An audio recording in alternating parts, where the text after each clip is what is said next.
आइए आपके बीच एक और प्यारी सी स्टोरी लेकर आए। दोस्तों, आज की इस स्टोरी का शीर्षक है घमंडी सास बहू। यह एक सास बहू स्टोरी है, सास बहू कहानी, जिसमें गम, मोहब्बत और समझदारी का मिश्रण है। यह एक मोरल स्टोरी है। तो चलिए हम आप लोगों को कहानी की तरफ ले चलते हैं। पात्र सुनीता, सास उम्र 55 साल, पारिवारिक सोच वाली लेकिन दिल की साफ। नेहा बहू उम्र 25 साल, पढ़ी लिखी, समझदार, नौकरी पेशा। राजीव सुनीता का बेटा, नेहा का पति। अनीता नेहा की माँ। तो दोस्तों, कहानी शुरू होती है। नेहा की शादी राजीव से होती है। शुरू में सब अच्छा चलता है, लेकिन धीरे धीरे सास बहू के बीच खटास आने लगती है। सुनीता को लगता है कि नेहा घर के काम में मन नहीं लगाती, जबकि नेहा को लगता है कि उसकी मेहनत को कोई सराहता नहीं। नेहा दिन भर ऑफिस में काम करती है, फिर घर आकर सास के ताने सुनती है। एक दिन नेहा चुपचाप अपने मायके चली जाती है। वहाँ उसकी माँ अनीता उसे समझाती है कि घर बनाने के लिए दोनों ओर से समझदारी ज़रूरी है। दूसरी ओर राजीव भी माँ से कहता है कि नेहा गलत नहीं है, उसने कभी शिकायत नहीं की, सिर्फ सहा। सुनीता को अपनी गलती का एहसास होता है। वह खुद नेहा के मायके जाती है और माफ़ी मांगती है। कहती है, मुझे समझ नहीं था कि तुम भी थक जाती हो, तुम्हारा भी दिल होता है। नेहा भावुक हो जाती है और सास के गले लग जाती है। वह वापस ससुराल लौटती है। अब दोनों एक दूसरे को समझने लगती है, साथ मिलकर घर संभालती हैं। सास बहू का रिश्ता गम से शुरू हुआ, लेकिन समझदारी और माफ़ी से मजबूत हो गया। सुनीता का घर। एक हफ्ता बाद सुनीता अब नेहा को बहू नहीं, बेटी की तरह मानने लगी। वह नेहा से कहती है, सुनीता, नेहा, अब घर के सारे फैसले हम मिलकर करेंगे। तुम मेरी बेटी की बीवी नहीं, मेरी दोस्त भी हो। नेहा हंसते हुए, और आप सिर्फ मेरी सास नहीं, मेरी माँ जैसी हैं। अब घर का माहौल पूरी तरह बदल चुका है।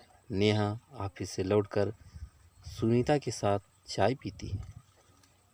दोनों मिलकर रेसिपी ट्राई करती हैं और कभी कभी साथ टीवी सीरियल भी देखती हैं। एक दिन राजीव ऑफिस से आता है और देखता है कि माँ और पत्नी साथ मिलकर हंसते हुए गप्पे मार रही। राजीव, ये क्या हो गया घर में? आजकल मुझे तो तवज्जो भी नहीं मिलती। सुनीता मजाक में, अब तेरा वक्त गया बेटा, अब हमारी जोड़ी चल रही है। राजीव हंसते हुए, ठीक है, मैं ही झगड़ा कर लिया करता था कभी कभी, अब तो सब निपट गया लगता है। एक दिन पड़ोसन उर्मिला आती है। उर्मिला, अरे भाभी, आपने तो कमाल कर दिया। बहू से ऐसे निभाना सबके बस की बात नहीं है। सुनीता, उर्मिला, बहू भी तो बेटी जैसी होती है, उसे समझना जरूरी है। नेहा की गोद भराई हो रही है। पूरा घर रोशनी से सजा है। सुनीता सब कुछ खुद संभालती है, जैसे कोई माँ अपनी बेटी के लिए करती है। भीड़ में नेहा की आंखों में आंसू हैं, लेकिन इस बार वो आंसू दर्द के नहीं, खुशी के हैं। नेहा मन ही मन सोचती है, शुरू में लगा था ये घर मेरा नहीं होगा, पर अब लगता है यही मेरा अपना घर है। समय। नेहा के बच्चे जन्म की 6 महीने बाद घर में अब एक नन्हा मेहमान आ चुका है। नेहा और राजीव का बेटा और घर की रौनक बढ़ गई। सुनीता अब दादी बन गई और दिन रात औरों के साथ लगी रहती है। सुबह का समय, नेहा रसोई में है। सुनीता औरों को झूला झुला रही है। सुनीता मुस्कुराते हुए, नेहा अब समझ आता है कि क्यों माँ को भगवान का दर्जा मिला। तुम्हें माँ बनते देख मेरी ज़िंदगी का सबसे बड़ा तोहफा है नेहा, और मुझे भी एक माँ ही मिली है इस घर में, वरना डर था कि कहीं मैं इस रिश्ते में खो न जाऊं।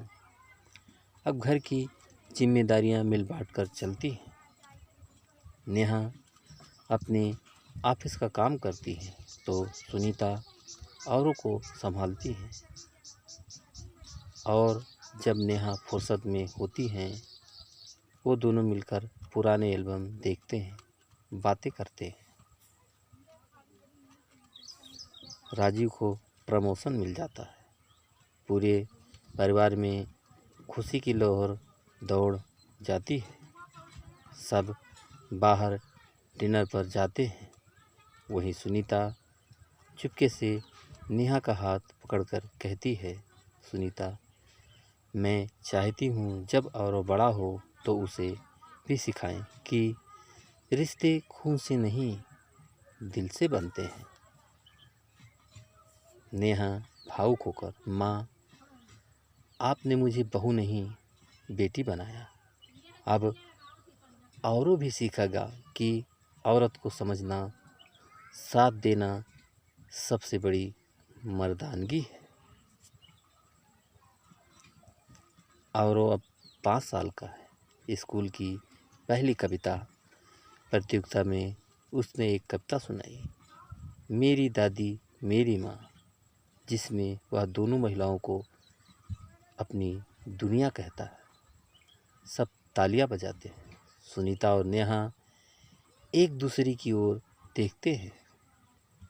आंखों में न कोई गम न शिकायत, सिर्फ गर्व। नेहा वॉइस ओवर, सास बहू का रिश्ता अगर दिल से निभाया जाए तो वो माँ बेटी से बढ़कर हो सकता है। दोस्तों, ये कहानी आपको कैसी लगी हमें कमेंट करके ज़रूर बताइएगा। और दोस्तों, एक लाइक ज़रूर कर दीजिएगा, क्योंकि आपके लाइक से ही हमें मोटिवेशन मिलता है। और दोस्तों, अगर अभी तक आपने हमारे चैनल को सब्सक्राइब नहीं किया है तो प्लीज़ जल्दी से आप हमारे चैनल को सब्सक्राइब कर लीजिए, जिससे इसी तरह अच्छी अच्छी और प्यारी प्यारी कहानियाँ आप लोगों के बीच पहुंचाता रहूं और आप लोग कहानियों का आनंद उठाते रहें। तो दोस्तों, एक नई कहानी के साथ आपसे फिर मुलाकात होगी। तब तक के लिए नमस्कार।